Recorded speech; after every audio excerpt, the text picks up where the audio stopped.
The 2017 NFL regular season has closed up. The Eagles finished with the number one record in the NFC, 13-3.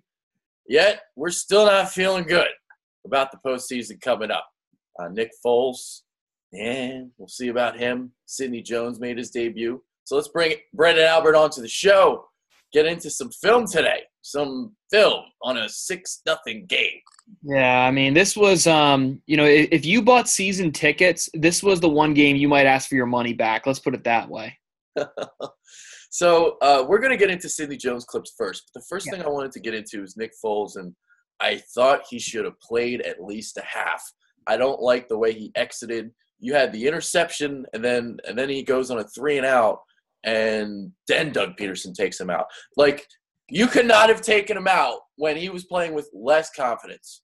I couldn't agree more. Adrian. Week 17 a lot of times can be kind of like a dress rehearsal for playoffs for a lot of teams. They kind of want to see, hey, make sure our guys are good to go, give them one last shot, and then maybe get some bench. Or if you're, a team who's clinched everything like the Steelers did, they say we've got nothing to play for, everyone can rest. But if you're the Eagles, you don't have a large enough sample size to really be confident in, what Nick Foles can and can't do. So I don't know if I personally probably would have played him at least 3 quarters. I think that would have been my thing. I would have played him more because, there was nothing really there that was exciting. If he came out hot, the first quarter, second quarter was looking good, cool. Shut him down at halftime. Let's go with Nate and kind of roll with it. But, yeah, I really didn't get that. I thought that was a really bad coaching move personally. I agree with you. And just one really quick point before we move on. So something that Doug Peterson was talking about in his press conference yesterday.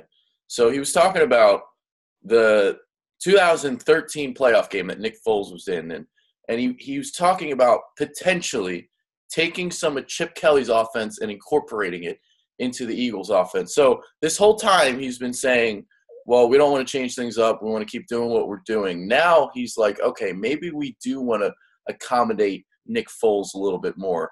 Do you think that's something they should do? And the second question is, do they have enough time to implement anything? It's a tough question because we obviously don't know exactly what we're adding. Is it small wrinkles or what? The one thing I will say about Chip Kelly's offense is it's actually a lot simpler than a lot of people think. It's a lot more inside heavy running, getting one-on-one reads with the quarterback. So if it's that, then sure, absolutely. But now if you're asking Nick Foles to all of a sudden run an option read with a pass option off of it, now you're adding 3 wrinkles into a play. That's a lot to ask. So I would say it is, Adrian, as long as it's the bare minimum. Yeah, I'm thinking like if they do add anything, it'll be minimum. I hope so. Just something to make Nick Foles feel a little bit more comfortable than he is. Yeah, and that's fine. That makes total sense. You have the bye week. This is okay. If you want to add 1 or 2 things in, that's great. But the truth is, by this point, Nick Foles should have sat down with the playbook and have circled the things that he really likes and crossed the things out and turn it back over to Coach Peterson and say, hey, Coach, this is where I think my comfort zone is, and these are things I would really prefer we don't do unless we absolutely have to. Yeah. All right, so let's get into the tape now because that's what the people are here for. So Sidney Jones made his debut. We were all excited about that. Not really much to get into here, but we do have a couple clips. His first tackle we have, and I'll kind of get into that here. So he bit on a sluggo. He made a couple tackles, made some nice coverage plays, I guess. Not really much to get into, but I thought overall it was a solid debut. Yeah, the Eagles were in a really fortunate situation. They essentially had 2 first-round picks last year in Barnett and then Jones, who just, got hurt at the wrong time of the year. Yeah. So, Sidney Jones did a great job of, rehab from all points are considered. He's able to come back. And you know what? Perfect thing for the Eagles, the DBs played well enough that you weren't banging the table saying we need Sidney Jones. Everyone was able to say, hey, we can make do with what we got here, with what the defensive backs were able to do. Yeah. All right, so what are you kind of seeing here on this play? You want to talk something pre-snap? Yeah, so let's talk a little bit pre-snap. So we know that in this situation, when we get a bunch formation, you are automatically alert that, this is a – nope, it's okay. This is a automatic this might be a situation where a screenplay comes in, especially when you have, a good slot receiver like Cole Beasley is for the Dallas Cowboys. Now, with that in mind, you're playing off here. So you are still worried about, nothing over the top. So you're going to be a little bit hesitant to buzz down into the flat until you're 100% sure that this is truly a bubble screen. So, Adrian, if you go ahead and play it, we're going to see here Sidney Jones at the top of the screen, lined up against, I believe it's Terrence Newman. It's a small thing, but we're going to see here Sidney Jones is going to use what we call the punch and peek technique. So what we're going to see is Sidney Jones is going to come downhill, and he's going to punch Terrence Newman. He's going to do this for two reasons. One, Terrence Williams. Sorry, yeah, not the 72-year-old defensive for the Vikings. But what he's going to do is he's going to come down here and punch the receiver so that the receiver, if it's like a double pass situation, that punch is going to delay it long enough that it's not going to be. And also, if it's a double pass, then Terrence would release off it. So we do a good job at punch, getting our full arms extended, now peeking to make sure where we see where that receiver is going. Since he comes inside, now Sidney knows, hey, I can shed inside, chase right down the line, and make a tackle. It's a small thing here, guys, but this is perfect technique. That's great to see, too. Coming off the Achilles injury, first game back, and you're in there making tackles. You want to get involved. You want to get some hits in. Absolutely. It's a really, really nice fundamental play. It's something that's not really overly top sexy. Most people don't even notice. It's like, okay, great, you made a tackle. But it's the punch to delay any type of trick play, double pass, junk, and it's also the peak to make sure we don't lose leverage and we don't guess to come inside and all of a sudden the ball gets run outside and now it's a 70-yard gain or something like that. Yeah. Well, it's not much, but there's also not much to get into in this game. Again, this is tough finding clips for this freaking game. It is. A lot of defensive backs, when they're doing their job is when their name's never mentioned, so it's tough to really break down a corner sometimes because we always think, oh, well, we want to see the interceptions. We want to see the big hits. The corner, if he's doing his job, the quarterback should never throw the ball his way in the first place. All right, so the good old Sluggo that's been beating all the Eagles cornerbacks also made a victim of Sidney Jones. So this is a play Terrence Williams, not Terrence Newman. The 72-year-old Terrence Williams. Defensive back. All right, so again, we see him in off coverage here. He beats on a Sluggo. The good thing here on this play, actually, I believe this is Corey Grant playing the single high. He actually does a better job than what Rodney McLeod has been doing, taking an angle here. So I'll let you break this one down. Yeah, absolutely. As we're going to play this, this is a play that unfortunately has been really hurting the Eagles is the Sluggo route, the fake slant, then run the go. Yeah. And the good news is Sidney Jones is fully equipped and ready to be an Eagles defensive back because he's biting on the same problems as the other Eagles defensive backs, but we want better for him. So as a rookie, okay, maybe you bite on this mistake, but you're in film study, dude, with every other defensive back who's been bid on this the last 7 weeks. You need to know that you can't do this. Now, the good thing, as Adrian pointed out, at least this time the safety's in the right zip code. Last couple of weeks, the safeties are buzzing down and it's touchdowns, and Dak just overthrows this one. But this is just a mistake. It's a rookie mistake. Okay, it happens. I understand that for rookies. But my issue is you have watched this the last at least 4 weeks in a row. You would assume someone in that defensive backs room would say, I'm probably going to be a little more cautious on slants because I've watched my teammates get burned on Sluggos the last several weeks in a row. Why does this keep happening? How do they keep biting on this? I don't get it because if you are playing off coverage, you should have someone in the hook to curl dropper, i.e. your linebackers there anyway. Yeah. So I don't get it, to be honest with you, Adrian. And we see here Dak misses the throw. But Corey Graham I thought he did a hell of a job to get on that. He did. And that's the thing. The safety playing the middle third, it's really not realistic to expect him to get outside. And that's a long way to go. It's not realistic for him to break the play up, but it is realistic to say he should at least make the tackle and stop it from being a touchdown. Yeah. All right, so one more quick clip on Sidney Jones. Late in the third quarter. I don't even remember what this is. So that just shows how much trouble I had trying to find Sidney Jones stuff. And that's common, like I said, for defensive backs. But we see here 2nd and 22. So, again, we're playing off. We'll let them throw everything underneath. Now, as a defensive back, especially as a corner, you want to try to stay square in your back pedal as long as possible with that receiver so that you can burst laterally evenly. What you don't want to do is you don't want to flip your hips too early, because if you flip your hips too early and that receiver is able to beat you across the face, that's trouble. Sidney's going to flip his hips a little too early right here, and he knows it, because when we watch this in real time, he slows down to try to offset the timing there. But when you flip your hips too early, you open yourself up for an in-breaking route, because that makes it harder for the defensive back to open his hips and run with them. So it's a small thing, guys. I understand that we're nitpicking here, but as a corner, the truth is you only talk about them, we're either making the interception or they're giving up the touchdown. Something like this and the sluggo, these could be big plays later in the year. All right, so there you go. Those are our Sidney Jones clips. As you can see, not much. Not much. Not much. I guess I'm allergic to Sidney Jones. All right, now let's get into Nick Foles. Again, it was a struggle for him. 4 of 11, 39 yards. Now, the first thing we're going to look at is actually a good throw, his best throw of the game. So this was looks like a crossing route by Zach Ertz. This was the first drive of the game. The Eagles were actually going right down the field, and then Torrey Smith dropped a third down pass that got them off the field, and then all of a sudden the Eagles couldn't score the rest of the game. Yeah. You know, the one thing that we talked about with Nick as an issue he was having was not throwing with anticipation and timing. That was a big knock that we had on him, and that's a very normal thing to kind of have a roadblock for a backup quarterback who's throwing at 70% speed in practice, and all of a sudden playing in games where everyone's going 100 miles an hour. So this is a small thing, but this is a great throw. So what we're going to see here is we're going to see Zach Ertz. He's attached at the tight end position at the top of the screen.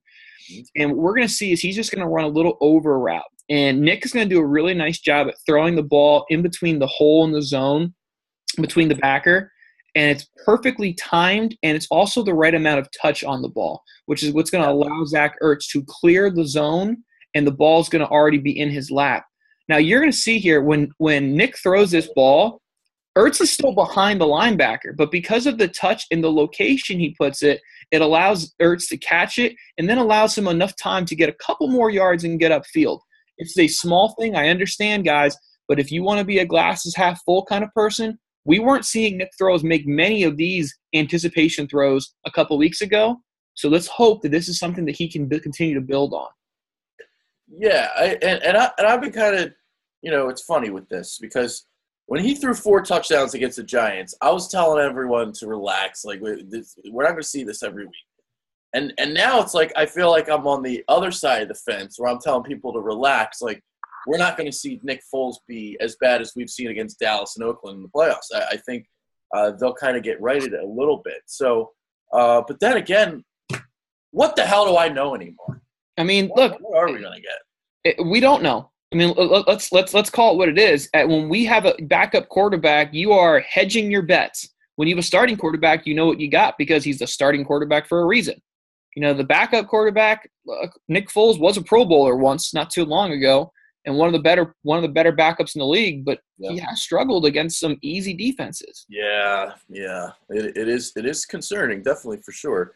I do feel like with some coaching, it's getting the easy stuff right. Like if you can just get some of that right, like the stop routes and just locating your crossers and stuff like that, I feel like maybe the Eagles have a better chance. I'd agree with that.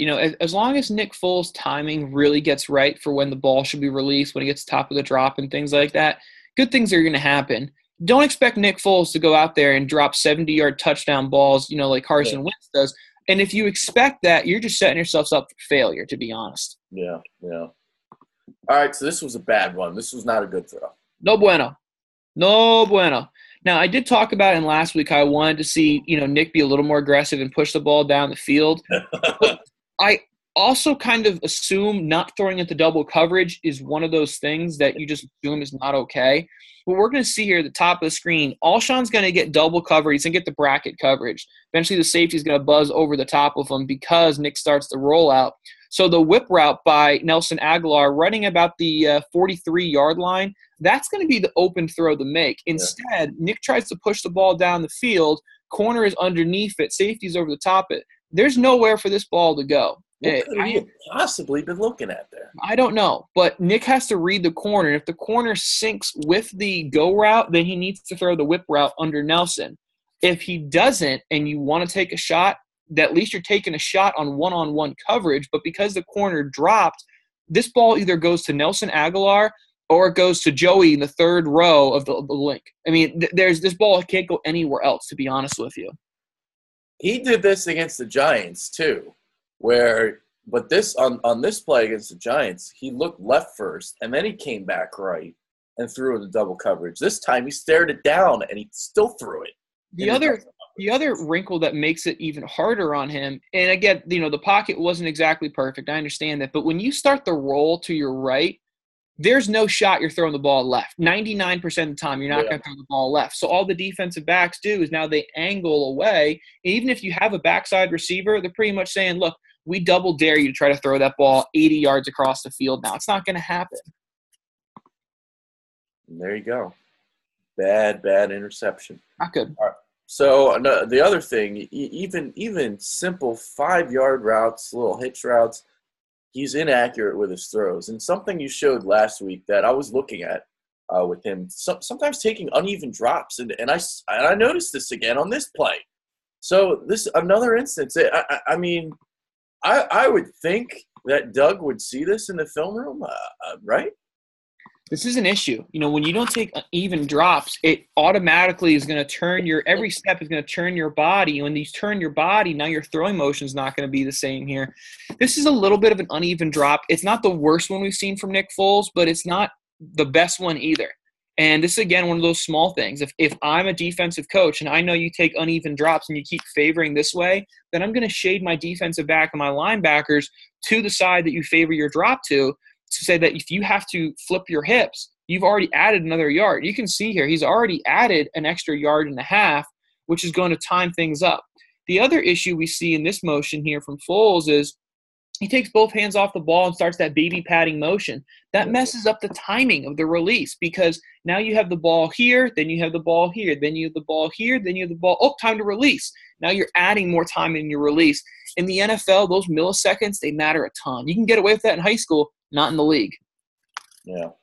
And when we look at what he should be reading here, it's going to be Xavier Rhodes, 25, who's lined up right now, backpedaling. He's on the 25-yard line right now. That's going to be the read in this formation. What you're going to read is you're going to say, hey, if this guy drops with Alshon, then you have to throw the under route to Torrey, who's going to run the sit. This is second and long. Take the distance. Take the field here, man. We see here Xavier Rhodes drops. That's wide open. But because he's doing that ball padding stuff, it messes up his timing. Because he has an uneven drop, his hips aren't perfectly aligned, and that's why this ball sails. And this goes again, going back to throwing with more anticipation on these little simple stop routes. This is another perfect example of this. This is a very easy read. I mean, this is simply saying, hey, whatever Xavier Rhodes does, I'm going to make him wrong. If he drops, I throw the under. If he buzzes, then I'm going to put touch over the corner to Alshon Jeffrey here. It's just a simple read. And, again, now if I'm the glass that's half broken or half empty, this is not good. No, it's not. And I hope in 2 weeks they can get it corrected. But so far in 3 weeks we haven't seen it. So I don't know. I don't know what to think going into the postseason. I don't know. Are they going to go one and done? It's tough. Because you think about the teams that the Eagles will play, all are better defenses than the last couple of weeks. So it's hard for me to, have confidence in Nick Foles when the competition is going to get stiffer. I understand that, week 17, nothing to play for. I hear that. Giants wasn't a good defense, and he lit them up. That's good. The Raiders aren't a good defense, and he didn't play well. So I truthfully don't know. It's tough right now. All right, so let's quickly get into playoff predictions because we wanted to do a playoff show, but I don't think we're going to have time. So we'll just quickly do picks right now. Hopefully you got a little time here. So first game is Kansas City, Tennessee. So AFC gets the 2 shitty wild card teams and not the 2 good ones. I thought the Ravens and the Chargers would have been better candidates to potentially win games on wild card weekend, but whatever. Man, this is a tough one. Kansas City and Tennessee. I'm going to take Kansas City. I think the home field advantage is going to help. They have the better defense. No, I don't love Alex Smith, but Mariota isn't exactly lighting scoreboards up weekly either. Give me Kansas City at home. Titans are 9-7, but I haven't liked the way they've looked all season Yeah. long. So I like the Kansas City Chiefs at home. That's basically what it comes down to. So just not liking how the way the Titans are playing, and Chiefs are at least playing a little bit better lately. I'm with you. Yep. All right. So Rams and Falcons. Rams a 10-point favorite against Atlanta. This is a tough one because I don't think they're a 10-point favorite. I think the Falcons are better than people think, but that offense is a roller coaster, man. Yeah. Talking to someone here who is a Julio Jones fantasy football owner, it was just riding the roller coaster every day. I think ultimately the Rams will win this, but it's not going to be by 10. I agree with that. The Falcons, they're settling for 3 and not scoring touchdowns right now. I mean, you scored 22 points. What does that mean? That means 5 field goals. Yeah, absolutely. So only 1 touchdown. So got to do a better job in the red zone. And you look at Julio Jones, only, I believe it's 3 touchdowns on the season. That's it. Yeah, not good. Yeah, I like the Rams, but I can see the Falcons giving them the game. I got like 23-20, something like that. Okay. All right. 1 o'clock game on Sunday. The Bills are back in the playoffs. And they play the Jaguars. I nailed the Jags this year. I was all over it. 10-6, baby. You did. Kudos to you. I will give you tip of the cap to them. You know, I am one of those people who I think the worst thing you can be in the NFL is a playoff contender, because that means you're not good enough to be in the playoffs, but you're not bad enough to get a good draft pick, typically. But for the Bills, this is absolutely worth it. The longest playoff drought since 1999 in the NFL. So I'm glad the Bills are in it, but they're going to get bounced, taking the Jags here. Yeah. I feel like the Bills, even though they're 9-7 and we've seen 8-8 teams make the playoffs, I feel like they're like one of the worst wild card teams I've ever seen. I can agree with that. Yeah, I'm not fearing them at all. They're 9-7, but some of the wins that they've had this year are very lucky, very fluky. Yeah. So and some of the losses they've had, they've gotten blown out. They played a lot better earlier in the season. I like the Jags here for sure, definitely. Yeah. And then last game of the weekend. So this, according to our predictions, this is who the Eagles' opponent's going to be. Whoever wins New Orleans and Carolina. This is the game of the weekend by a large margin too. Mm-hmm. I like the Saints, but I'm not. Oh, God. I can talk myself in and out of this easily. I'm still not a believer in the Saints defense. I know they have been performing very well, and I know that, but I'm taking the Panthers. Panthers, I think right now are leading the league in sacks. That's important. Yeah. I think Cam Newton is finally starting to – I mean, look, he got his number 1 target back only a couple weeks ago in Greg Olsen. That's been a really under-the-radar thing. People are like, oh, well, you know, they traded their top receiver. That's fine. He was never the top target for the Panthers. So getting Greg Olsen back is big. I think the Panthers ink this one out, but this is a close one. If the Saints win, I'm not surprised either. This is the game I would avoid at all costs on betting on.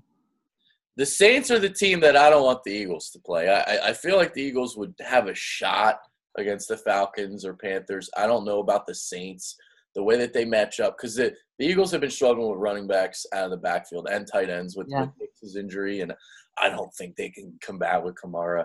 I like the Saints in this game, but I don't like the way that they've looked recently. They're 3-3 in their last 6 games. They just lost to the Bucs. They're struggling with pressure right now. They're not pressuring quarterbacks, and that's something they've been doing all season long, forcing turnovers and pressuring quarterbacks on defense. So I like the Saints in this game, but I don't like the way they're looking. So the Eagles might actually have a shot on the divisional weekend. I don't know how much of a shot they have, but they have one. Yeah, I mean, I think under the radar, this could be a battle for the NFC Rookie of the Year for the offensive side of the ball between Kamara and Christian McCaffrey. I think that's a very fair thing to look at. Both of those guys are matchup nightmares. Like I said, I'm taking the Panthers, but I'm not surprised that the Saints beat them. Yeah. Do you want to do rest of the playoffs just real quick? Just predictions? Just who you got in the Super Bowl and stuff? I'll go. Let's go Super Bowl. If I'm putting money down on the Super Bowl, it's hard for me to put money on the Steelers because of Antonio Brown. Yeah, I think that is a massive, massive loss. The AFC is a massive down year. I really only think there are 2 real threats: the Patriots and the Steelers, to be Super Bowl teams. give me the Patriots. I think the AFC I don't want to say it's a cakewalk, but it's nowhere near as competitive as the NFC. Yeah. In the NFC, I could argue that every team who made the playoffs could be a Super Bowl threat. Yes. In the NFC. So that makes it really difficult. I have a hard time betting on the Vikings because of Case Keenum. I can't bet on him because I still am not a believer. I'm also not a believer in Nick Foles, which I think is fair. Personally, Adrian, I'm going to say whoever wins the Saints and the Panthers, I think that's the team to represent the NFC. Yeah. On the AFC side, I feel like if there's a team that can knock off the Patriots, it's actually the Jaguars. The way they pressure the quarterback, that's always been the formula to beating Tom Brady. Yep. And they can pressure him with 4 too and drop 7. Yes, and that's the key to beating Brady, and that's what the Giants have always done against him. The NFC, man, I don't know who to pick because you look at the first 2 seeds, you got 2 quarterbacks, 2 backups basically. Yeah. So those are your first 2 seeds. And then you have the Rams are unproven. The Saints haven't been in the playoffs for a couple years. And then the teams with playoff experience are the 5 and 6 seeds. So normally I'm a guy that kind of goes to the playoff experience. I kind of find that to be a big deal. But in this situation, man, I don't know. I feel like it's very evenly matched, the odds. It is. I mean, and here's how you know it's evenly matched. The first 2 teams are essentially running by guys who were backups last year in the NFL. Yeah. And 3 of the bottom teams have MVP winning quarterbacks. Yeah. I mean, that's how deep the NFC is. So, like I said, I would say if any team makes Super Bowl, I wouldn't be surprised. The one team that would surprise me would be the Rams. I don't think that they are there yet. They are definitely a coach of the year there in Los Angeles. But that's the one team I would not put money down on winning the Super Bowl or being in the Super Bowl from the NFC. I would say give me Cam in the defense or give me Drew Brees in the offense to represent the NFC. Yeah. I kind of like Minnesota just because they're at home. But I'm not feeling good about it. Because I kind of feel like they're a bit fluky. Yeah. You know? I don't have a pick. I don't know who to pick. Because the 2 teams that are hot are the Vikings and Rams. No one else is hot heading into the postseason. Yeah. But I'll just say I'll go Vikings for now, even though that's the one team I really want to play if I'm the Eagles. Yeah, that's fair. It's very fair. I mean, I look at the Vikings and I say, okay, not a great offensive line. They lost their best running back. The 2 running backs they have are just guys. 2 really good receivers, good tight end, below average quarterback, very good defense. But, I mean, everything I just described right there, I could also say is the exact same for the Eagles. You know, so, I mean, I think I am as confident as saying the Vikings or the Eagles would be my next team, followed behind the winner of the Panthers and the Saints. But in the playoffs, to me, it just comes down to who got the best quarterback. That's usually how I put my comfort in. Yeah. Part of my thought process is that they've played the Rams already. They beat them 24-7. And then they've also played the Saints, and they kicked the shit out of them too. But that was week 1. That was early on in the season. So I don't know. They don't seem like a Super Bowl team though. That's why I'm like I don't like picking them. But, I agree with that. But whatever. That's who I'm going to go with on the show. You got to get out of here, so we'll do that. Anything else? Should we just go? Say bye? That's it. I mean, I'm just in case anyone else is a draft nerd like me, I'm slowly starting to put my big board together. I shared my big board for quarterbacks. Got other stuff coming up, so make sure you keep around. Me and Adrian are gonna kind of dive into that, and then I'm also gonna kind of do my own stuff as well, guys.